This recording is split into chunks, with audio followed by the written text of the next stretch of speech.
trouble is with me.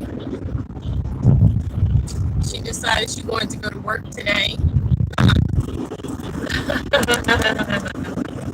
Yeah, she wanted to go to work today. You wanted to work? Work, work, work, work, work, work.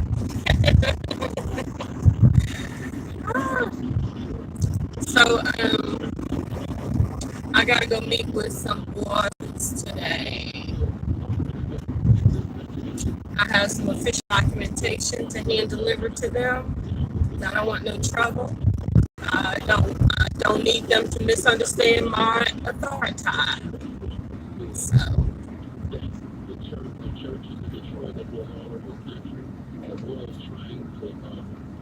before I get there, I'm gonna double check my email to make sure that they didn't follow up with me. I think that they ignored me. So now, for those who look at my YouTube channel and you say it's totally boring, I want to thank you for that.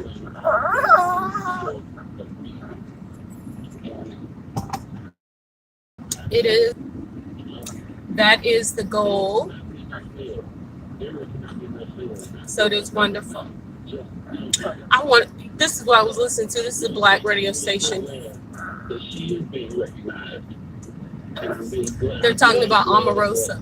People have the opportunity to see her live for 2 days. Yeah, never got to see her, you know. And I'm just gonna let that go again because I spent other time. Yeah, that's Al Sharpton that you hear.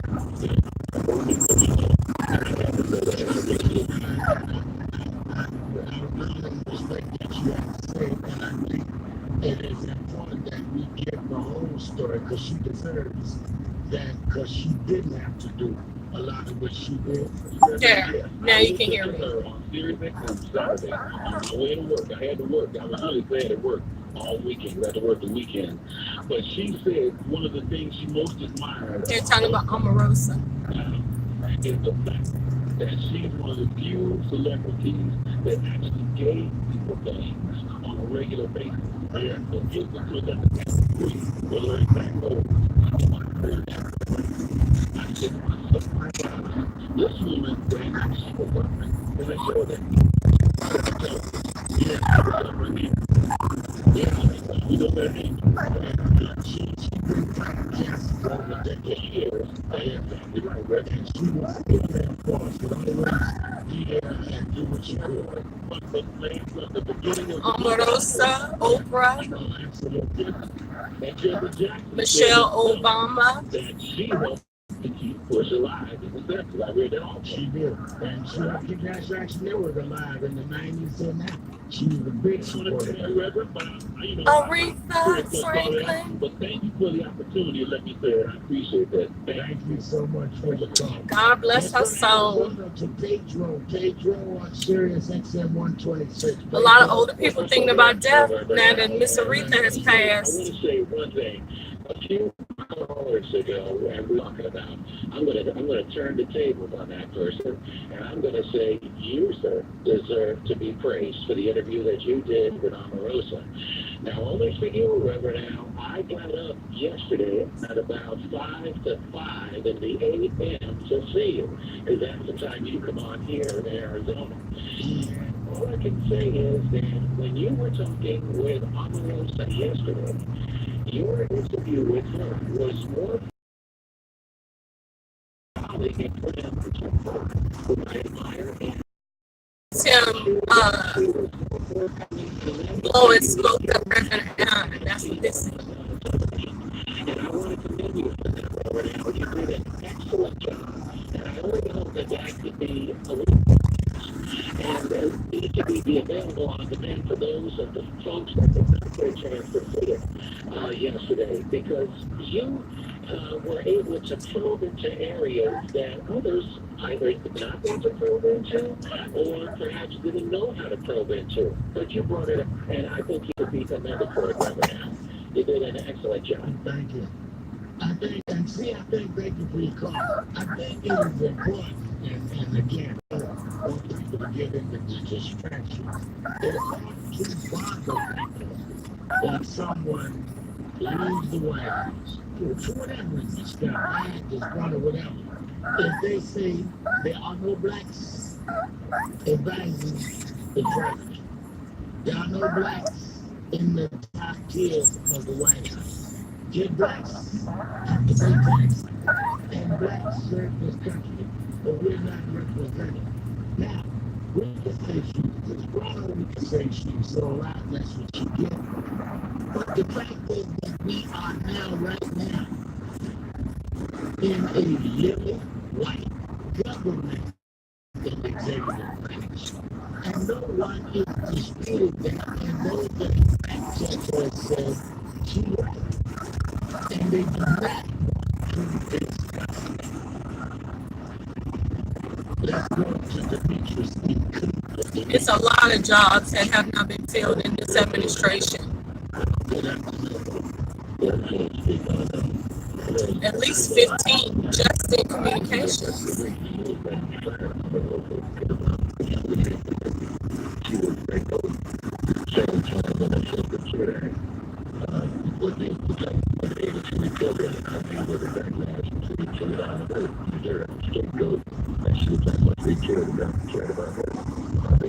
It's not just her.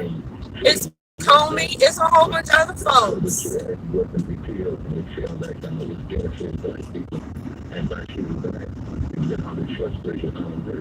Reince Priebus, they got rid of him. Effective in the Bosnia massacre that took place because he was have programs for peace there. But also in Africa, I can't remember the exact country, where there was a massacre between the High Plots, and it was another group of people.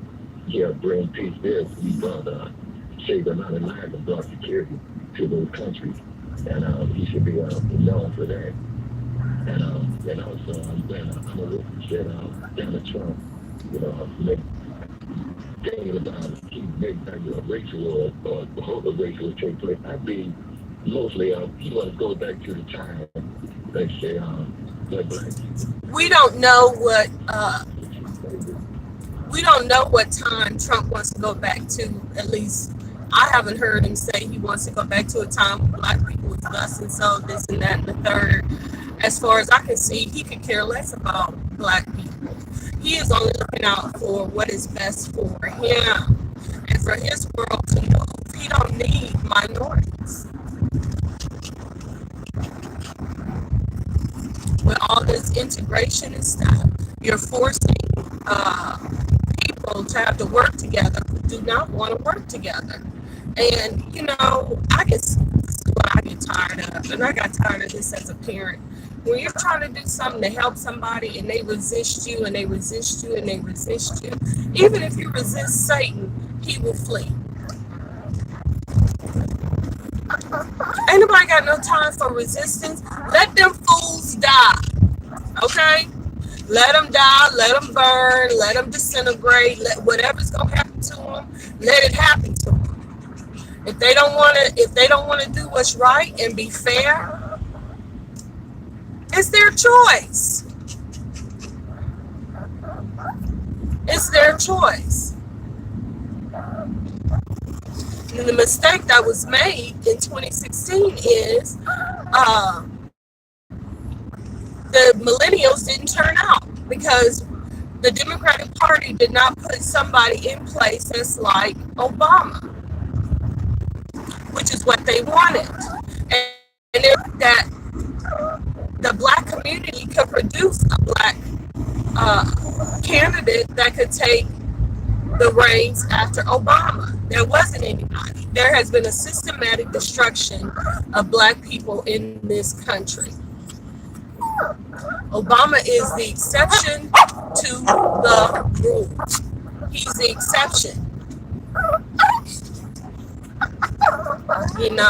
He comes from a family that had the wherewithal to raise him in Hawaii, Indonesia. He in Detroit, look. Tavis Smiley, he ain't got no wife.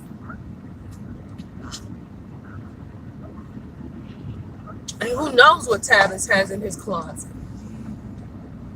They did that sexual Me Too thing against him or whatever, but hey, that probably ain't the half of it.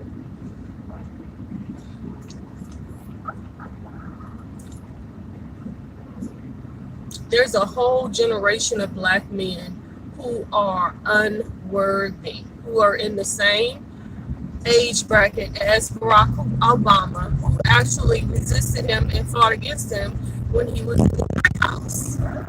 It wasn't just Republicans that were making a big deal about everything that Barack and Michelle Obama did. It was also Democrats, black people, Tavis Smiley, Jesse Jackson, a lot of folks who did not support him as they should have. And I'm going to tell you something else. A lot of them black folks did support Trump. Because they dirty. Trump is dirty. He deals with dirty people. And the way I look at Omarosa is that Omarosa is just a survivor, man. Sansa Ray is going live. Child support update. Child. Sansa Ray is another one, honey. One of these other ones. I think that she is so talented and so amazing, but she's made some decisions. Reason why we don't have a good black candidate to run. Condoleezza Rice, I would have loved for her to run, but she's not married. Even though she is so talented and so smart, she don't have no husband as a Republican. She's not a married lady as far as I know of. Colin Powell couldn't run before. He has a wife who's sick, so that's a no. Who else? Michelle Obama said that she wouldn't do it, doesn't want to do it, is not interested in doing it.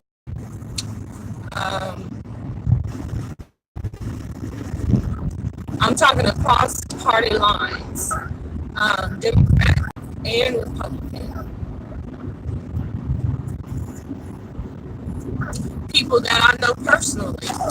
I don't know nobody, not on city council, not in Congress, or in the Senate, not an artist, we don't have people that are,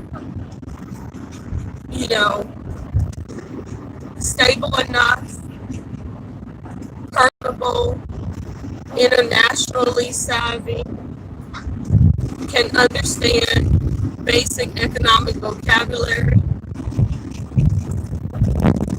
can be graceful in the presence of dictators, royalty, and other presidents and prime ministers.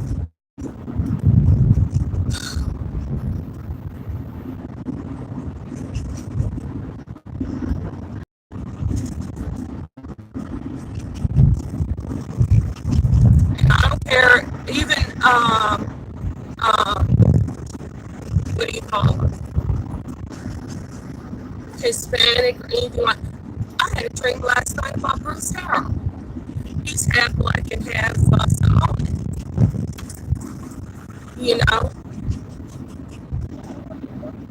And Bruce he can't run for president.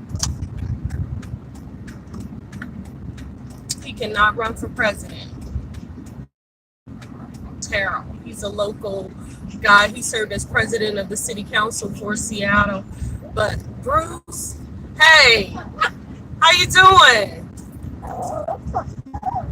Yes, that's the monster, honey. Trouble. How did Black Klansman do on the East Coast? No seatbelt for her. She likes to run around, as you can see, back and forth, back and forth. How did oh, she's fine. I drive slow too. I wanted to ask you, did you go see Black Klansman this weekend, the new Spike Lee joint? What are they saying about it on the East Coast? What y'all saying about Omarosa over there? What's the tea?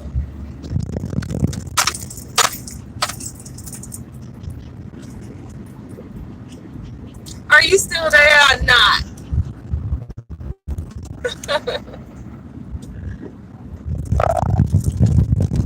I went to see Black Klansman. I did a review about it. I didn't really like it, but that's because I'm from the South. We used to go to parades for the KKK in my city, so I have a different perspective than the black man from Colorado who infiltrated them. My experience is a little bit different, and there's no way anybody. Oh yeah, I know. Isn't that crazy?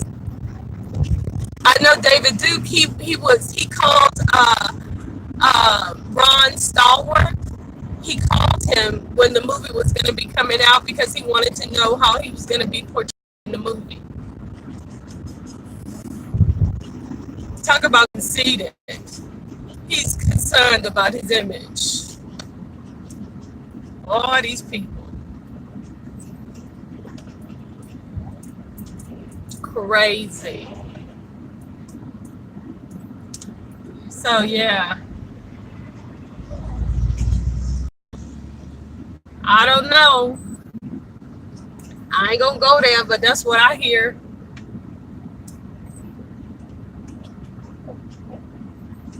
That's what I heard too. That the other ones, they're this other kind of species, but it's a human's fault.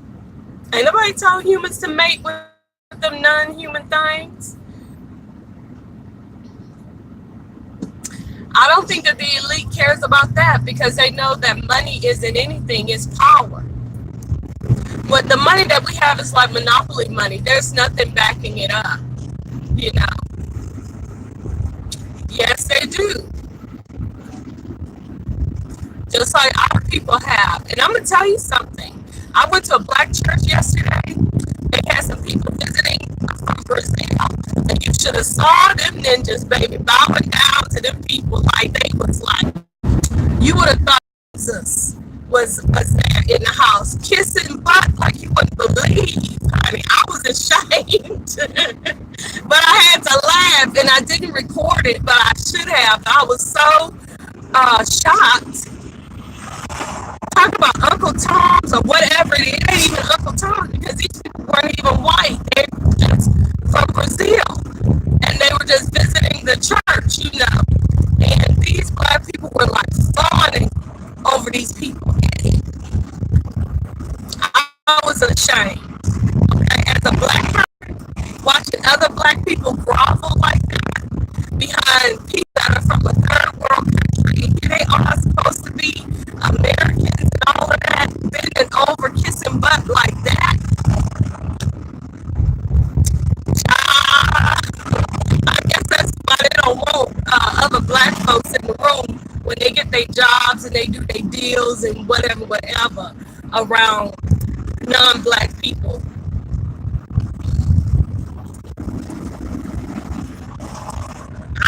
I don't know what it is either. I just, you know, I'm like, Jesus, fix it. But I'm glad that I'm able to witness it, and I'm glad that I am not a part of it. Thank you, Jesus.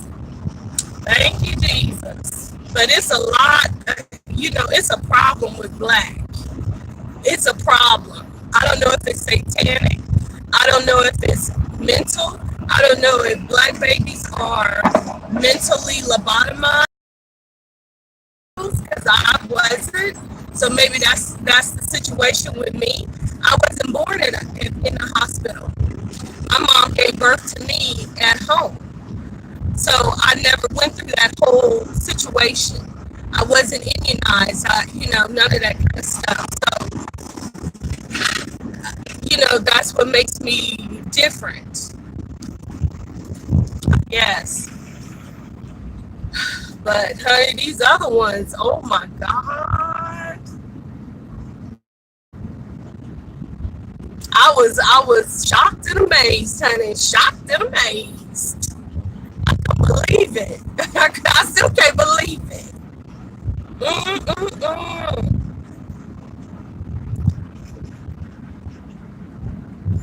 And I'm gonna tell you something else. I've seen white people do the same thing to the Ethiopians, Somalians, the Africans in my city. I've seen white people grovel like that to them. It's embarrassing. It's embarrassing.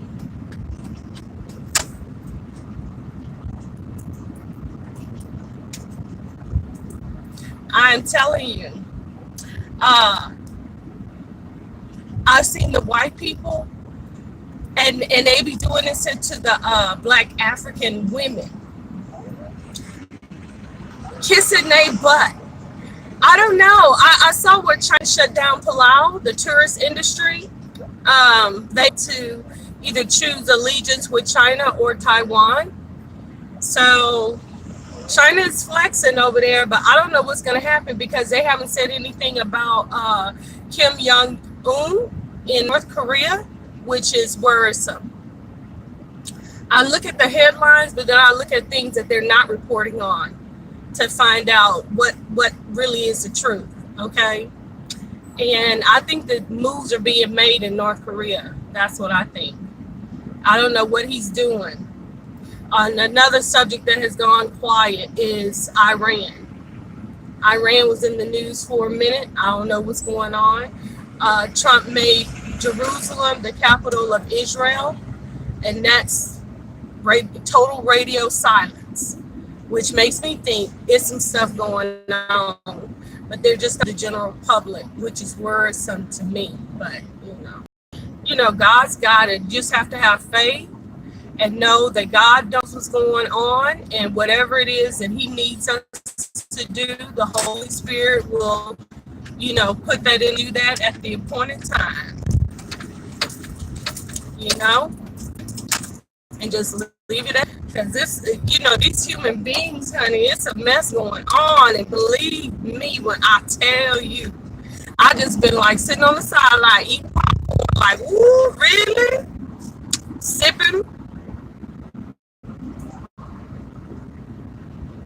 learning, and look. That's all God, these are people. Yes, indeed. But you know what? Let me tell you something. A lot in the world, we don't understand what it is, right?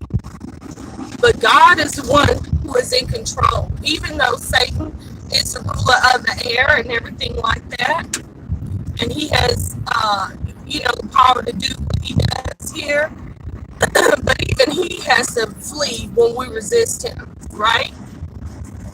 We tell him to go away, he has to obey even us. So he's a spiritual creature, immortal. So when it comes to these human beings, it's what we believe in, how we think, our thoughts. We're supposed to be thinking on good things. We're supposed to be praying all the time. We're supposed to be, whatever things are a good report, whatever they think, speak on these things, think on these things. But when we're thinking about a bunch of negativity and bad stuff and degradation, it affects our world. It affects our world. So as much as we want to blame the devil for this, that, and the third, it's really us. I have positive affirmations come across my phone, honey, to get me back where I need to be. Okay? So to give my mind something positive to latch onto. Love, life, beauty, all of the fruits of the Holy Spirit, peace, joy, kindness. I just took a deep breath just saying it. It gets me back to where I need to be, to make good things happen in my world. I think about, when my kids were little and the smiles on their face and the things that they used to say and do and things like that. That makes me peaceful. It's pretty good. Me? Don't be following me, man. I gotta log onto my computer. I'm going over to equity offices. But I know it's in downtown Seattle, but I figured I'd wait to get down here to get the address to do, my little GPS. What you doing today? What you up to today? I'm going to log on now and pull up this address.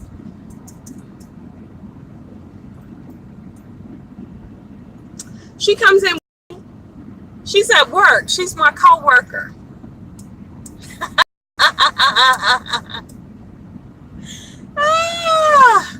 Oh, CO2? Carbon monoxide? Is that what that is? I need to bone up on my science again.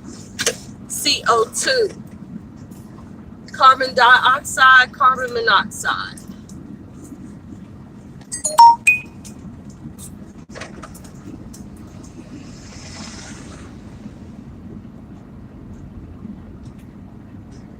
Oh, okay. Well, I don't blame you. I don't blame it. I'm going to lock my door because I am in downtown Seattle. I don't want no homeless. Oh, I heard that. I don't want no problems. So I am logging into my computer so I can bring up this address right quick. Well, I'm glad that you checked in with me today. It's always nice to hear from you. Normally, I just be on here and I just be talking, honey, with my boring self, which that's my goal, is to be very boring. You see, you see my boo? You see her? She's checking it out. I'm in downtown, so she's looking at all the people and whatnot.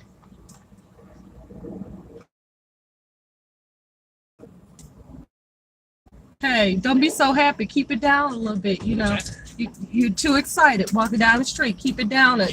Yeah, keep it down a little bit. All right now.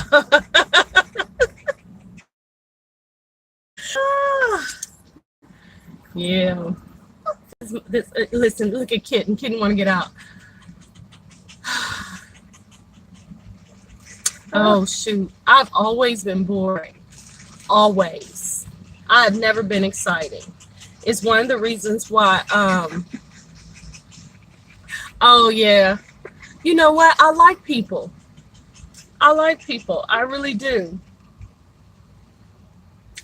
The only thing about me that's changed, I got Miss K texting me. The only thing that has changed is I don't worry about people like I used to. Please do the right thing. Please, I don't do that no more. I let people live their life, and wherever our paths meet or whatever, I just try to be positive and I keep it moving. I'm not everybody's mom, That's not my responsibility. And there's nothing that I can do. Yeah, pretty much. I used to wouldn't, but now I do. I'm like, do what you gonna do.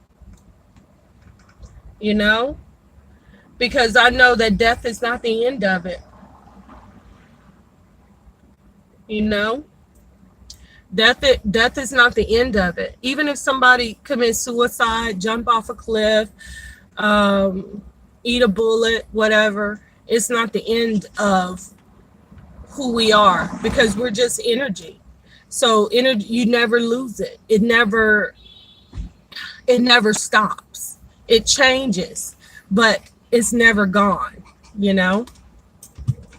So I don't stay up at night anymore. When I was a kid, I used to wonder if mentally ill people went to hell. Let me tell you something. I used to be that kid. I was worried about everybody, worried about people, worried about wanting people to do right, not wanting people to get in trouble. I didn't want to get in trouble myself. I was that kid, and I just had to let that go. I had to let that go, because people, we all have our different journeys. And even though we look at it from our own, at the end of the day, how much control do you have? Again, the power. Can you save somebody? If they were meant to come here and they're meant to leave here at a certain time. When it's their time to go, it's their time to go. And it doesn't matter what it is that you're trying to do to try to help them. People, like, the Bible says we all have an appointed time. We all have an appointed time. And where do babies come from? Where do those little spirits come from? Just out of the air? Where do they come from? And when somebody is dying and a baby is being born, who is that child? Let me tell you something. When my son was killed, which I tried for years to keep him here, okay? So what I'm saying to you, it's not a theory. This is what has happened to me as a mom. It is my kids raised me and made me to know that I don't have control, which I should have known that in labor and delivery, right? But I raised them, I took them to church, I fed them, I made sure that they were happy, and I have so many good memories being a mom with my kids, but at a certain point they split off and they started making their own decisions. They became their own individual persons, and no matter what I tried to do, they had their own lives to live. And my son told me, he said, "Mom, I'm not going to be here that long, and you need to go on and live your life." And of course I freaked out. And the night that he was killed, before I knew that he was dead, I had a dream about him. And he said to me, "I've changed." He said, "And you will see me again, but I don't look like the way that you remember me looking. I don't look like that anymore." And hey, and I gotta tell you, when I saw him again, I knew that was my child. He knew it was me. When he first saw me, he reached out his hand, and this is my grandbaby. Child, you have no idea. Like I say, my love and faith is in Jesus. Let me tell you, honey, only God got me through. So, but it was hard, let me tell you. But okay, so let me explain to you what happened. My son was killed June the 30th. My daughter-in-law was pregnant at the time. We got into a huge fight because she wanted to come to her brother's funeral. I said no, because she was big and pregnant, okay? And I felt like if something happened to her, or that baby was born stillborn or whatever, I just wasn't going to make it. It was going to be too much. So for my own selfish reasons and to protect myself, I told her she couldn't go. Well, it was a big, huge fight in the family because she really wanted to be there. And of course, her family, not being from the South, they don't understand about pregnant women going to funerals. It's not done. Okay, so we buried my son on the 7th of July. My daughter-in-law went into on the 20th. My granddaughter was born on the 21st. And as soon as I saw her, she reached out her hands to me and was crying. And I went over to her and picked her up, and she immediately stopped crying. And I knew within my heart that this was the soul of my son. That he was already back. Didn't take 6 months, didn't take 3 months. What he told me was true, that I would see him again, but he wouldn't look the same. And even now, he's so much like, she's so much like my son in the things that she likes. All of his stuff, because I kept everything. I kept his shoes, his cell phone, even garbage, receipts, notes, things like that, I kept. And so when she comes over to my house, she always used to look at all of his old stuff and just be so quiet. And now that she's older, she's in pre-kindergarten and everything now. And you know, she doesn't, it helps me. She's moving on with her current life, you know, now, but all right now. So, but it's just beautiful to see. Life is not what you think it is. Death is not what we think that it is.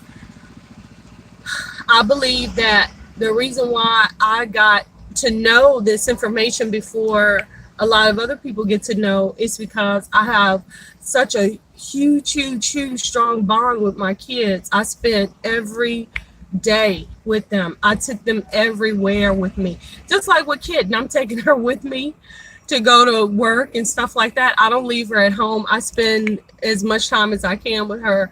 That's how I was, you know, as a mom. Even at my office, when my kids would get off from school, they would come to, you know, my office.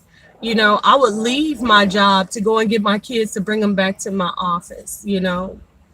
When my son, who, you know, was killed, when he was a baby, I would bring him to the office with me and have him in the bassinet in my office, you know, every day at work. And I remember my mom saying, you know, you love your kids too much. And I'm so glad I didn't listen to her, you know, because I only was going to have a short period of time to be a mom. And with him, even shorter, because I got to see him, you know, come of age 21. And let me tell you, I had to fight for that. I had to fight for it because I wanted to see him become a man. And he did live to be 21 years old. I got a chance to see that. And when he turned 22, 4 months later, he was killed. So it was hard to see him in a coffin. It was hard. And like I said, even in that situation, I had to go through it. I couldn't avoid it. I couldn't push off the responsibility to somebody else. I had to see it through. And Jesus was there for me. You know, I kept my faith in God.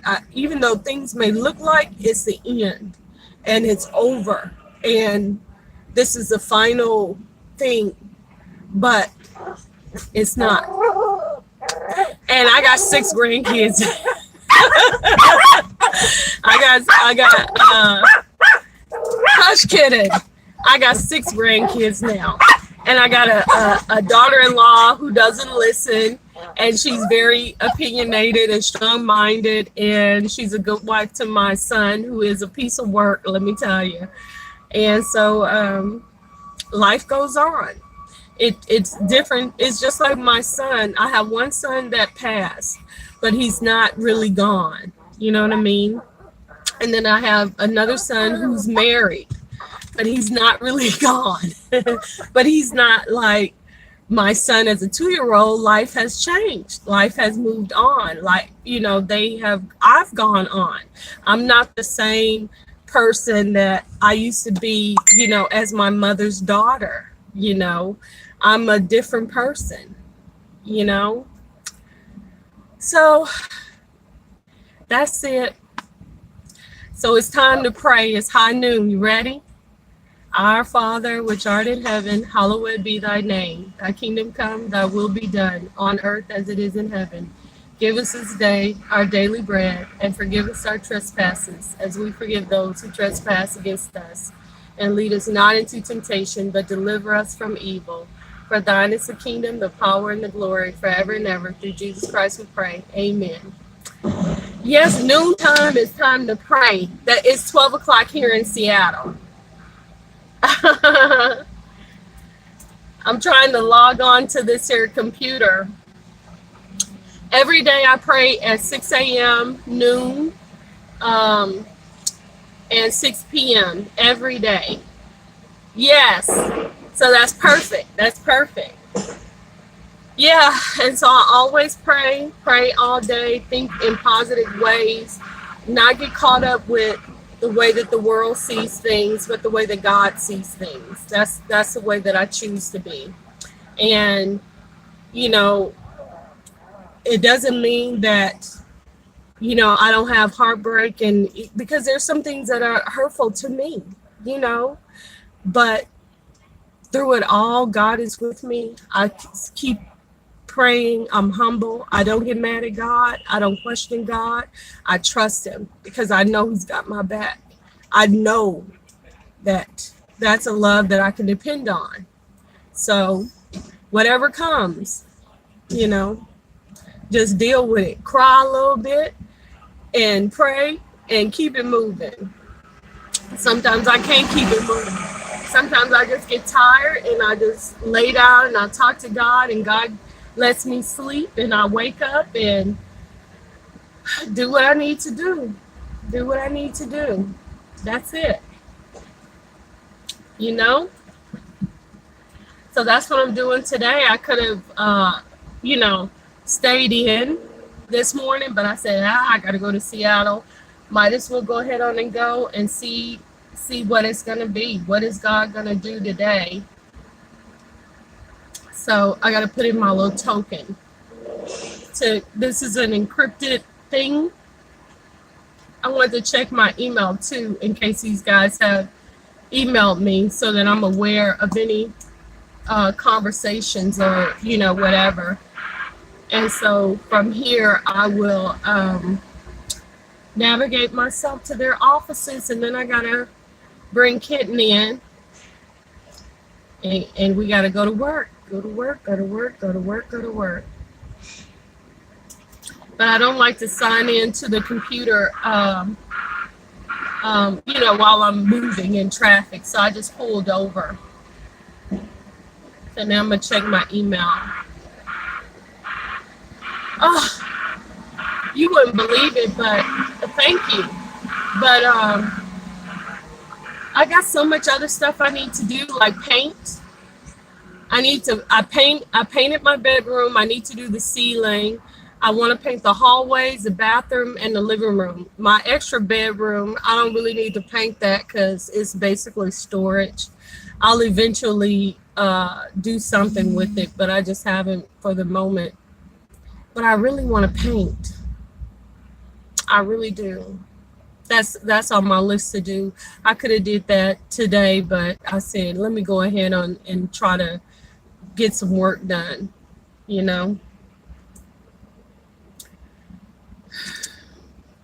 I'm going to a jazz concert on the 21st. It's one of my cases. She's a artist. She sings jazz, and so she invited me to her gig. So I'm going to do that. I checked out the place a week ago. Is it tomorrow? Oh my God. See what I mean? It sure is tomorrow night. Yep. That's right. Okay, so let me see. Okay, so no, I don't have anything from their offices, so I am going to have to go over there. I sure hate it. People, this is again humans. They just won't do what they're supposed to do. They just won't do it. So this means I have an extra step to do.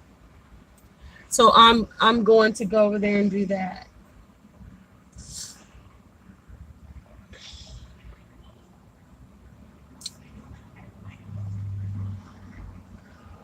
All right.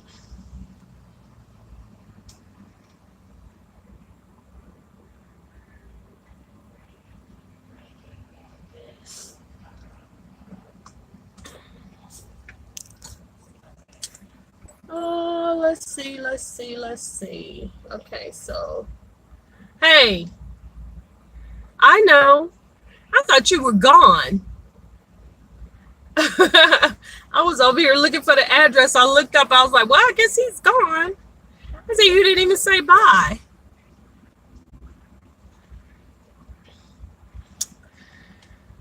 I think the address is a little bit further into downtown.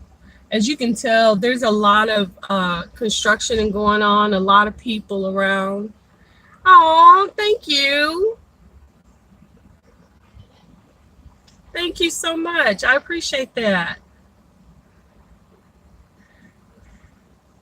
I've got to oh, here we go. This is 51 University, Suite 200, Seattle, 98101.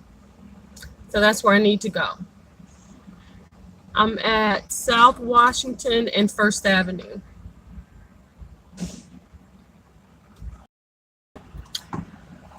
So let me pull up my little raggedy map on this tab. 51 University, 98101. What are you making for dinner? It's 3 o'clock. Huh? I know you cooking. What you cooking for dinner?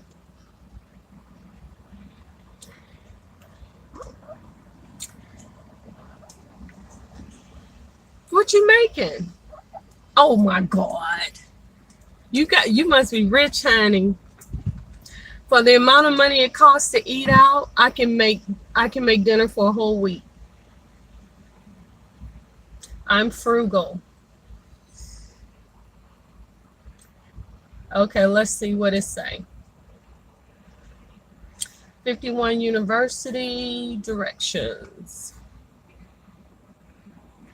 Big money, big money, big money. Yes, I didn't want to say that. I eat a peanut butter sandwich when I think I need more protein. And black beans are really good. I buy this, it's kind of like a TV dinner, but it's Cuban type of food. Oh, really? Is that's I forget what they call it, Con Am or something like that. Yes. Oh, that's bad. That's bad. That's, you know what, that's one of the reasons why I didn't move to the East Coast when I left the South, because I knew that the infrastructure would be older, you know, and when the infrastructure is older, oh, Baltimore Gas and Electric, okay. You know, my company's headquarters is in Suitland, Maryland, and I thought they were going to move me to Suitland, and they still might. So if they do, I'm gonna hit you up so you can tell me, you know, what I need to do. I never lived on the East Coast. I've only flew through there, you know, like from Atlanta to Dubai or New Jersey, from New Jersey to Manchester, England. So, but I've never lived on the East Coast. So you're gonna have to help me out with that. Okay. I'm gonna hold you to that. I'm gonna hold you to that, because you know I don't know nothing. But I've looked at, you know, headquarters and what's around it and stuff, and I saw a liquor store, a nail shop, beauty shop, you know, that type of place. So you're gonna have to help me out, okay? But I'll definitely let you know if they relocate me there from the West Coast. All right. I'm excited about it though. But whew, I don't want to eat out a lot because I don't think that it's healthy, but I don't want to pay $1,000 light bill either. I'm gonna see what I can do. Let me see if this laptop is gonna give me directions. I don't think that I'm too far from where I need to be. Oh God. So y'all don't have meter readers. So we had meter readers in Texas, and here in Seattle, they have some type of automated system. So what I do is, to make sure that my light bill isn't high, I shut down my breakers. That's what I do, because my security system runs off a battery. It's a battery. It's battery operated, so it runs even in the event of a natural disaster or whatever. So it runs by solar. And so it has its energy that way. It's not tied into my electric bill. So, but to save on my electricity, I go to my breaker box and I turn off all of my little switches in the breaker box. So my light bill is like $20 a month. I don't pay for electric when I ain't there. No, I do not. I don't have anything that needs to continue to be powered when I'm not at the house. That's what I do. That's what I do. And this is not iced coffee. This is Folgers. This is Folgers Colombian dark roast coffee that I got from Fred Meyer. The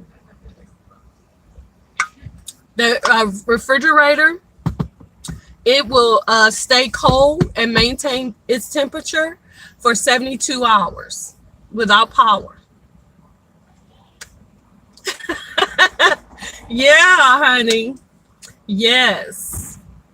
And that's really not good in a disaster because you really need something that's going to keep your stuff cold for at least 2 weeks. Yeah. My refrigerator is not that good, but for my purposes right now, it's okay. But in the event of an earthquake or something like we're supposed to have up here, then I would have to switch after 72 hours. I would have to canned goods and stuff like that, beef jerky and cans of tuna and things like that, because nothing will be able to be refrigerated. So even if I had dry ice, I really wouldn't want to use that, with my food. I will use a dry ice to keep my living area cool, but it attracts a lot of attention because of the smoke. And in a disaster, I want to be invisible as much as possible because people will be out doing crime and things like that, and you definitely want to be able to shelter in place without letting people know that you're there. And if anyone breach your domicile, then you have to take them out. You know what the hillbillies in Texas say that is? That's called free meat.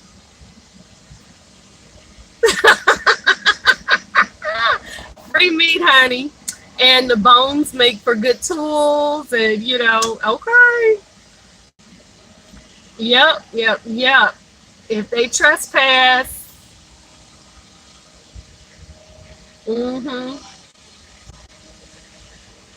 free meat, honey. That's what they call trespassers in Texas. Yes, that's right. Yep. You have a choice between cannibalism and death. Most people choose the cannibalism. And it makes it very easy when the meat comes to your house. You don't have to go hunt it. Some nefarious person who during it has been done throughout history in very many situations, especially South America, Europe, Russia, China. Genghis Khan did that. He would eat his soldiers. That's humans, honey. Humans have did some stuff, baby. You think when the Zulus was putting them heads up on the stakes, they was throwing away them bodies? No. Nope.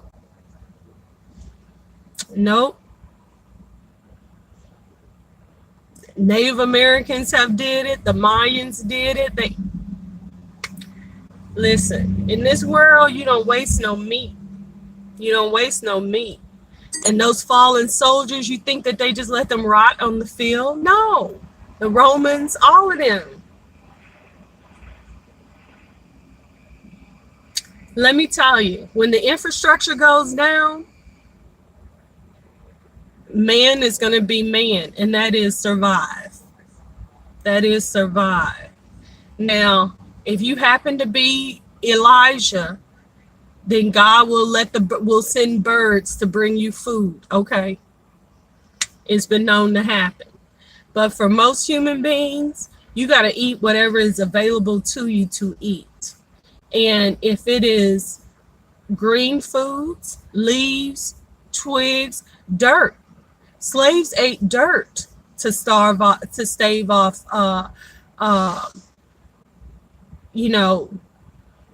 that's good. So it's just, in Cambodia and places like that, they eat birds and worms and beetles and spiders, dogs, cats. Yes, honey. That's what humans do. They survive. Everything here that they can use for food, they do. And if it's a human, and especially one who ain't supposed to be here, in Louisiana, they set traps for humans. Do not trespass. They have signs posted. Don't come over here. And if you go over there, baby, they got a booby trap for you. And they will not just cook you and eat you, but they use you in voodoo. Your heart, your spleen, they use it in spells. And you're a lawbreaker. You're a disrespectful person. They can use that. They can use that. And they do use it. They do use it. People.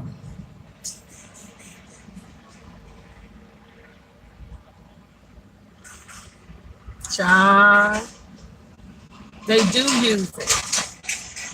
These ungrateful, unthankful people, their bodies can be used for, Believe me, I was very obedient. I never trespassed. I never, did anything. Even if it was somebody's dog, I asked permission to pet their dog. I didn't just run up to their dog. Hey, puppy. No. Very respectful. No trespassing. No stealing. I live a very boring life. I have worked all over the world, including the Middle East, as a Black woman. No problems. No problems. You know why? I have respect, honey. I'm not trying to end up in nobody's stew pot. I'm not trying to, be on the other side or whatever. I can't believe they over there using my heart for that. I can't believe they over there using my left arm for that. Just mad. I don't want none of that, honey. Mm-mm. No. And like I said, even in Texas, I saw a lot of stuff. Kid and Marie. Even in Texas, we used to wave. We used to go to the Klan parades. Usually it was family members that was gonna be in the parade. And we used to participate, be waving. Even as I was a kid, the Klan be going by, be like, hey. Hey. My dad was a Mason. Asked him, hey. That's it. Live your life. Do what you're supposed to do. And when you can, go sit down. Go sit down somewhere. Don't be out here trying to do this, that, and the third, trying to prove this, that, and the third. No. I don't do it. And most of these people be trying to get you trapped into something so that they can have control over your life. I'm not doing it. You heard me? I am not doing it. It's like, you are not my savior. My life is not about serving you. I was not put on this earth to be your slave. I was not. So you can get that out of your head, honey. I am not. That's not why I'm here. I'm trying to see where I need to be from where I am now on this map. It tells me, okay, so First Avenue. Okay, I'm getting there. I'm almost there. I'm at First Avenue in South Washington. I need to go to First Avenue and I just need to see this cross street. So I guess I will let you go. It's after 1. I don't want to keep Kitten out too late. You know, she needs her beauty rest. She's just a little doggy, even though she looking at me. Even though she believes that she's a big doggy, she know I'm talking about. She's like, don't be talking about me. So, oh, they eat dogs in Haiti? I didn't know that. But you know what? French people eat horse meat too. So it's a delicacy. Uh-huh. Yes, honey. Mm-hmm. That's humans, honey.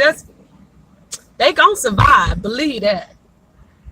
Whatever they can trap, catch, and kill. Yep. That's how it's gonna go down. I believe it. I don't like corned beef. It always looked disgusting to me. You know, I didn't like it. It definitely didn't look like beef that I know beef to look like, you know, being in Texas. When they come out of a can, I've seen it, the smell of it. I've never been a person that's for canned beef or, yeah, I can't. I like peanut butter. Peanut butter, black beans, I'm cool with that. Yeah, peanut butter, black beans, that works for me. You're killing me. I can't. I can't. Oh my God. Oh, I don't have no allergies to peanuts, cashews, almonds, things like that. That's my kind of food. Beans, my kind of food. Fruit, vegetables. I can live off of papayas. No problem. No problem. So, yeah. Let me see what my cross street is going to be. Maps. So anyway, I'm going to go. You see I'm sweating more. The temperature is going up.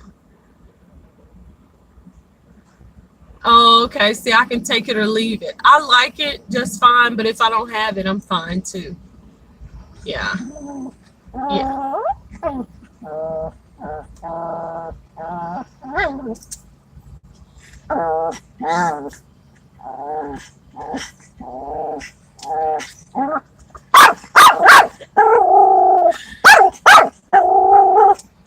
I'm gone. Yes. I'm gonna go because I want to go ahead on and go over here, and then I'm gonna head back home. All right, I'll talk to you later. You too. Bye bye. You too.